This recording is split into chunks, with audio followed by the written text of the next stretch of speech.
Ghatkopar hoarding दुर्घटना प्रकरणामध्ये 3,300 पानांचं आरोपपत्र सध्या दाखल करण्यात आलेलं आहे। गुन्हे शाखेच्या विशेष तपास पथकानं हे आरोपपत्र दाखल केलंय। घाटकोपरमधील पेट्रोल पंपावरती महाकाय फलक कोसळून झालेल्या दुर्घटने प्रकरणामध्ये गुन्हे शाखेच्या विशेष तपास पथकानं 3,300 पानांचं हे आरोपपत्र दाखल केलेलं आहे। या दुर्घटनेमध्ये 17 व्यक्तींचा मृत्यू झाला होता।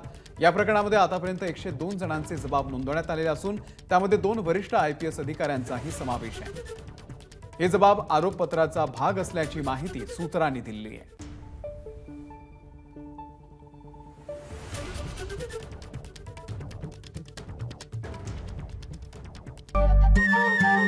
नमस्कार। मन शुद्ध तुझं ही वेगळ्याच प्रकारची मालिका तुम्हा सगळ्यांना खूप आवडली होती। याचा दुसरा सीझन कधी येणार अशी विचारणा झाली। प्रतीक्षा संपली आहे मित्रांनो, येतोय मन शुद्ध तुझंचा दुसरा सीझन। होई मन शुद्ध